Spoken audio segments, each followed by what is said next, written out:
In high school, I was out, but out as a queer girl. So at that point, I didn't honestly know what transgender, I knew what it meant, but I didn't know anyone who was trans. I didn't really know it was a possibility for me or anything like that. And in college, I wanted to make sure that I was in a place where I wouldn't have to go either back in the closet and I could maybe explore some other parts of my identity, which kind of led to me being me and not just who I was in high school. I had a lot of things to think about, and one of them was, is there a community that I thought I could kind of grow in and find people that had the same interests as me? And Penn State really had that. It had that like family atmosphere, but also a place where I could be an individual and be myself. So I love Penn State. The best choice for me, 100%.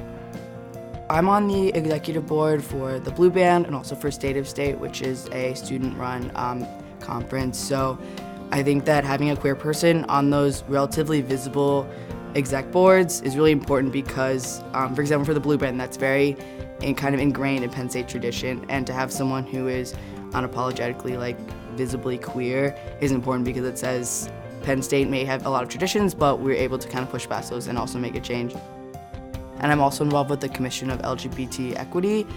We advise the president on different issues regarding our underrepresented communities. So that has given me incredible opportunities because I get to meet with President Barron, or I get to meet with these other leaders of the university and talk about how we can make it better for trans students, for trans professors.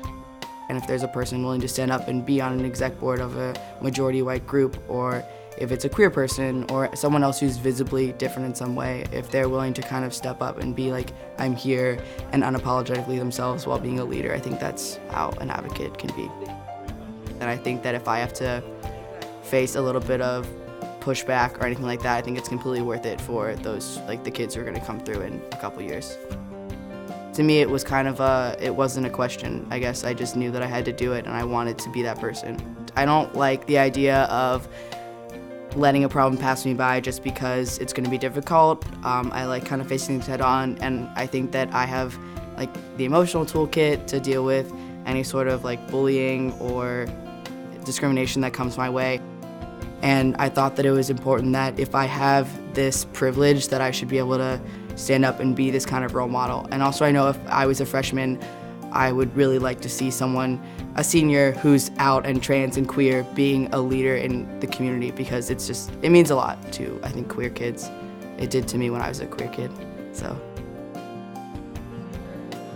I think that as a society we need to kind of like step back and be like, let everyone figure out their own sexuality, let everyone figure out their own gender identity, and make it easy for people to explore those and feel comfortable in their own bodies without making it this huge deal that it is now.